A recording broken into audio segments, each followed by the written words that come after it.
Welcome back to my channel. My name is Jacob Ferguson, and today we're going to be looking at RuPaul's Drag Race Global All-Stars Episode 7, The Snatch Game of Love. The queens had to participate in the Snatch Game, and category on the runway is Eat Me. This episode was judged very weirdly, but let's get into it. So the queens come back in after So's elimination. Again, we're just losing them left and right at this point. We're now at a top 8, which is great. And now next week we're going into a top 7. I am very excited about I was very excited about this week's episode because it's a Snatch Game. What's not to like about it? And while I do think that this Snatch Game wasn't necessarily the best that Drag Race, especially on a global level, could offer, it still was a pretty darn good Snatch Game. The Los Aves guest judged as the Snatchlerettes, or the Snatchlers. And it was just an all-around, pretty good vibe. First off, there was a mini challenge that Gala won. It was like a get into quick drag and pose for a Archer dating app profile thing. As somebody who's been on those dating apps before, it is what it is. I thought that her responses were very funny. I thought Vanity was also very funny. She also could have won. And then RuPaul goes, it's Snatch Game time. But not just regular Snatch Game, it's Snatch Game of Love, which is... It's a twist, isn't it? Whatever. So here's who everybody did. So we had Queen Kong, who originally was going to play The Rock, which I thought would have been very funny, and you could have done all those references, but instead she's playing King Schlong. Let's get into Queen Kong's performance. What did I like about it? What didn't I like about it? I think that she was very unsure of herself. She's taking a big swing, and it was a big miss. I thought that she could have added more elements of the original movie in there. Again, the editing was kind of shit, so maybe she did, and they just didn't pick up on it. All around, they edited her almost completely out of the finished product and then gave her a safe placement, which I guess I understand, but she just was not great. She had a couple of responses that made me kind of laugh, like when she agreed with Nelania's perfume joke, shit and bananas. But other than that, I really just didn't enjoy her. This is going to be a crunch for me tonight. She just didn't hit the mark on the head. And I think if she had done The Rock, maybe she would have done better.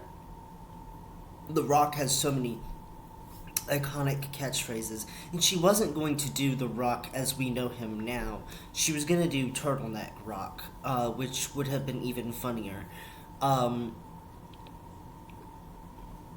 Also, I just get the feeling that Queen didn't want to do anybody who was from her original country, which should have been a caveat. That should have been a caveat. Do somebody from your original country, because it would have made it a heck of a lot funnier, and also it would have let us know who these people are from your original country. But as it stands right now, again, this is a crunch. But let's talk about the runways. On the runway category is Eat Me, and up first is Queen Kong, obviously. She looks really, really good here. She's a pavlova. It's like a berries, cream, and egg type thing. She's giving a little bit of Mother Goose, but it's editorial Mother Goose. I'm like a beauty influencer. I really enjoy this look. I like the yellow. I like the white. Um, all around, this is a cream. Literally, it is a cream. Up next is Galavado. So she played Lena Lorne. I think that's how you say it. I apologize. All I got from her was just unfunny. Her first joke that she made was a dud, and then the rest of it, it was just like she was just there. It was sort of like what Pandora Box did on All Stars 6. She would try her best, but it wasn't getting any laughs. Um, and she knew it. She knew that she was just gonna need to lip sync this week. I Out of all of them, I definitely thought, yep, she's in the bottom. So I wasn't surprised when she was put there. Um, for me, not knowing who the character is originally, hold on, Marcy, leave me alone. Not knowing who the character is originally, you have to sell the character, just like Little Edie or you know somebody like who playing Jane did, who I can't even remember the name of, but doing somebody that we've never heard of before, you have to sell that character. I know that she had trouble in her previous Snatch game as La Llorona, but at the same time, you're on a global all-stars stage. You have to give it your best shot, and she just didn't. No. Oh, Marcy, leave me alone.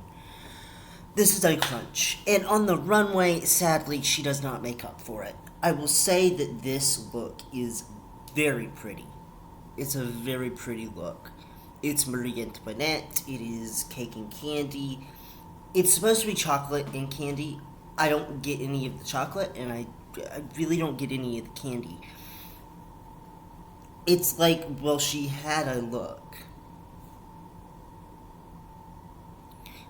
and she had to make it fit the theme. I can see sort of like the sprinkles and stuff. She looks more like a donut than chocolate and candy. This is also a crunch. I love it. It's a great look on her, but it doesn't necessarily fit the theme. So it is going to be a crunch, crunch, crunch. Up next is Kitty Scott Claus.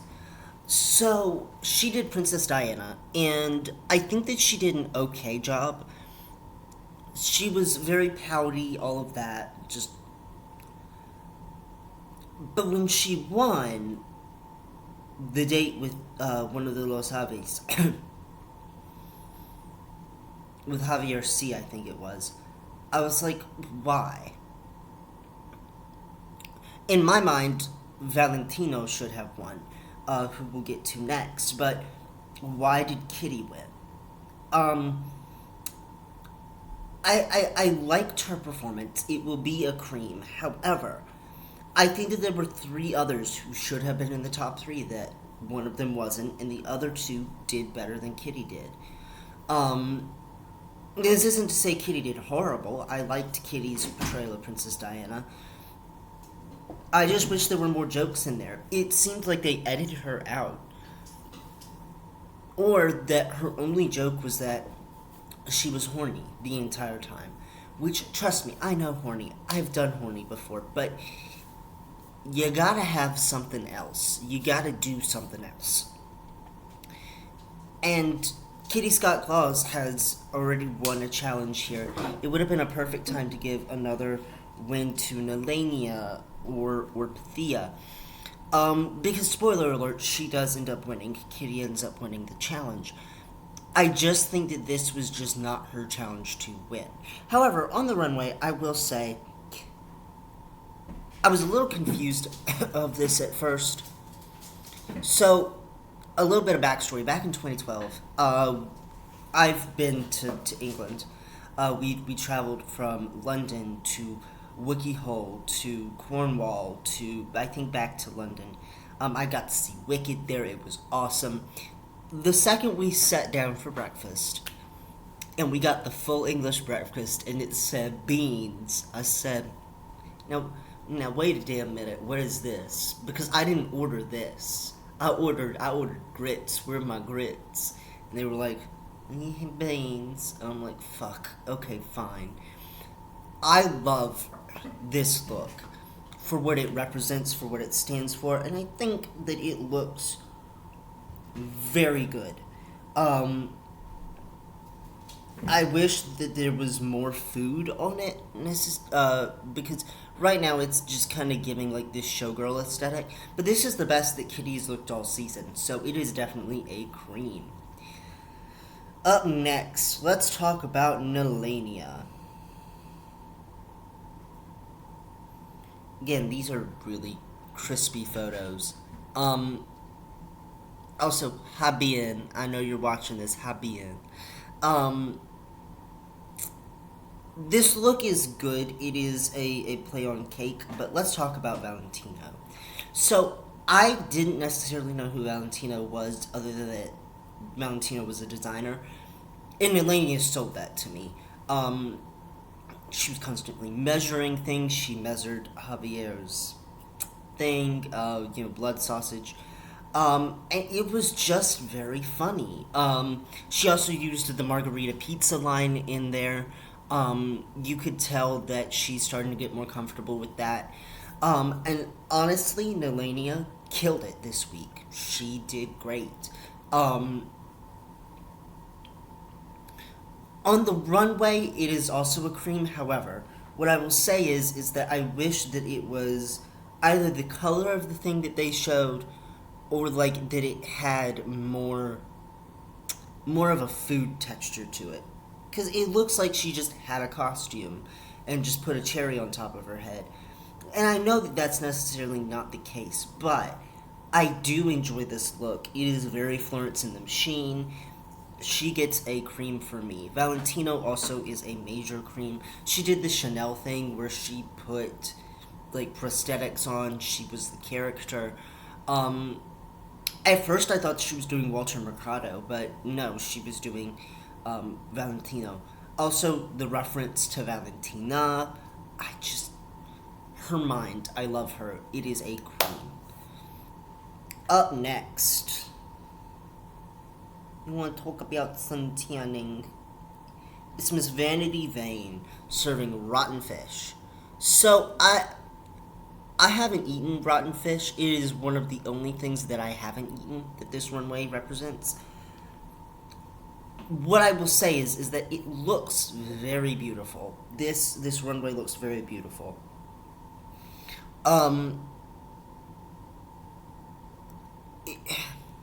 If a bit basic, it's a bit basic. Let's talk about Lorene, right? So I didn't really know who Lorene was until they were like Euphoria. I was like, oh, that was from UK series 2 of UK versus the World. Euphoria. Yeah, I've heard that song before. It's okay.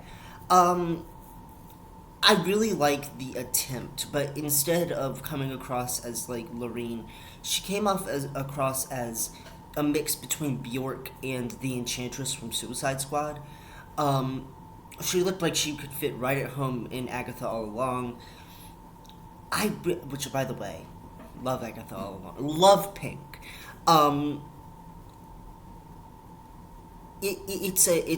She looked the part. She also kind of looked like Hannah Waddingham there for a little bit. If I were her, I would have just done Bjork. Somebody who is like really out there and zany, because RuPaul would have laughed at that. As it stands right now, she gets a crunch for both the runway and her Snatch Game performance. Her runway, while it was unique, didn't really give me something that I wanted to eat, so it is a crunch. Up next is Alyssa Edwards. So she did ice cream. I think that though this look is breathtaking and stunning and I love it, ice cream is a bit basic. I would have gone for full hot dog fantasy or burger fantasy, or like a barbecue type fantasy. You're from Mesquite, Texas, like bring the heat, baby. Alyssa did Annie Oakley, and if you know anything about me, you know that I was in a production of Annie Get Your Gun when I was like 8 or 9. I think it was 9. I was 9. Um, I played a little drum guy. I had to dance with Annie during the sun in the morning and the moon at night, and I just love the movie Annie Get Your Gun. That being said, we don't talk about the I'm an Indian too type thing. But when I heard that Alyssa was going to do Annie, I had high hopes. And she didn't disappoint. I think that this was a very good attempt at Annie Oakley. I wish that they could have fleshed it out further, and I think that that's where the of love type thing, kind of squanders this a bit. I really wish that she had been able to, like, volley with Rue and the Javier's more. Um,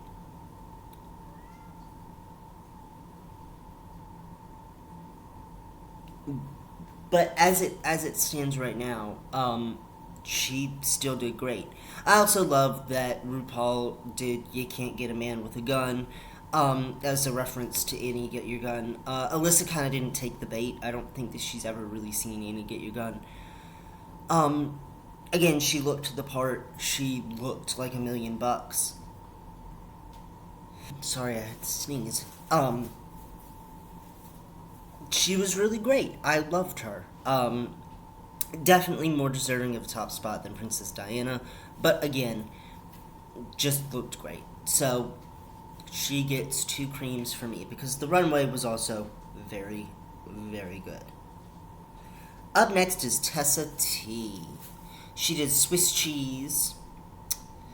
I know you cannot see it because I am abysmal at taking photographs. She did Suzanne Barge.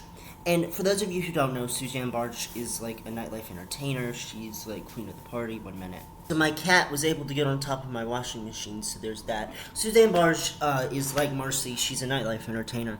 But whereas Marcy, serenades me with yowling in the middle of the night, Suzanne is more of a club promoter slash entertainer, which I enjoy.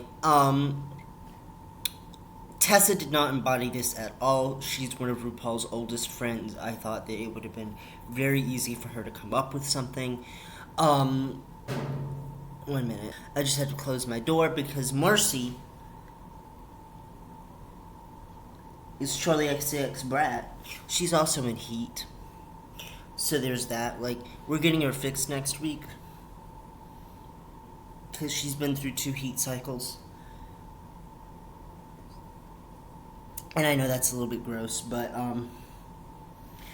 we're all about vulnerability on this channel. Marcy's had a go of it, hasn't she? Yeah. Come here. Come here. No? Okay. Well, let me wrap this up because I gotta take a shower and go to work soon. Tessa's look, cream. Snatch Game was a crunch, though. I did not enjoy that one bit. She kept on doing like this weird rocking thing, I guess because she was nervous. Um, it didn't give me Suzanne Barge. It gave me bad. Last but certainly not least, and when I say certainly not least, I mean she probably could have won this based on the runway alone, is Pythia, and category is Spanakopita. Now, a lot of these hadn't made me hungry, and I hadn't eaten before this. Still kind of haven't. I had, 5 cookies. But this made me starved for Spanakopita. I love Spanakopita. Spanakopita is one of my favorite things. She turned it out. And in Snatch Game, she did Zeus. Now, I will say that the edit didn't give her, a lot to work with. I would have gone with a more douchey jock, which is what she did, but I would have made references to all the women that I had slept with, bring up Io, how she was a cow, all of the things that make Zeus Zeus, which she kind of played into a little bit, but I really wish that there was more there. Overall, though, she was my favorite on the runway and favorite in the Snatch Game. She is just creams all around. I love her. So my top cream of the week obviously goes to Pythia, and the crunch of the week, I feel, goes to Gala. I'm sorry. I love both of them. Love Pink. But it is definitely a slippery road that Gala has traveled down. So we get to the top three. My top three would have been Alyssa, Pythia, and Nalania, with Kitty being a high-ish safe. Queen, for me, was safe. Tessa, Vanity, and Gala are the bottom three. I think that was a fair assessment. But Kitty being Queen being critiqued that maybe a giant ape was not the best choice for a Snatch Game character. The win ultimately, in their mind, goes to Kitty. I wouldn't have given that to Kitty Scott Close. I probably would have given it to either Pythia, or if you really wanted to, Nalania, I could also see, but Pythia definitely deserved it, especially because she came up with Zeus last minute. Also, why did the Javiers choose Alyssa? Choose Pythia. Do the right thing.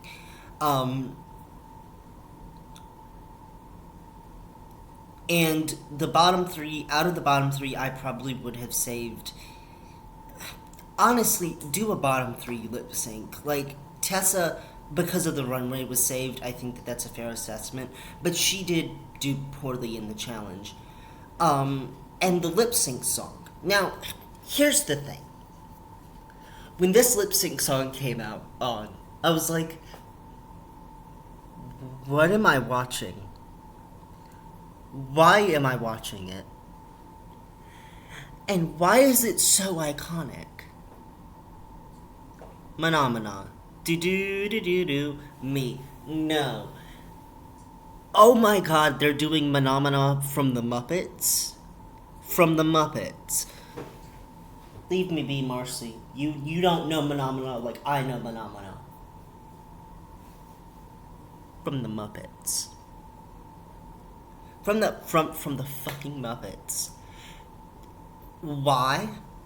Because RuPaul took a crazy pill today and has decided that it is war. Do you ask a fish how it swims or a bird how it flies? No.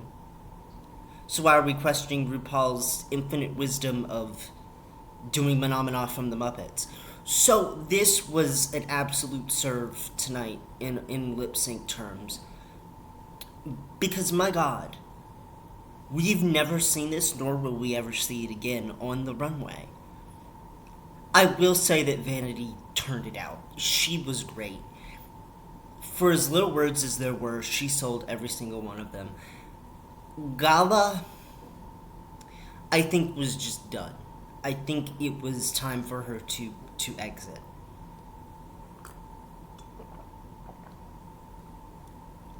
And honestly, though I love Gala, praise be, I really didn't get to know her this season. I really wish that she had another opportunity, maybe in a future versus the world, for us to really get to know who Gala is. I think we know a lot about the other competitors comparative. So next week is going to be a roast. Who are y'all's tops and bottoms? Leave them down in the comments below. Who are y'all rooting for? My top four hasn't really changed. Queen, Alyssa, Kitty, and Nalania are my top four, with Nalania ultimately winning the crown. What do you guys think? Leave your comments down below. Again, I'm sorry. Love you guys. Bye.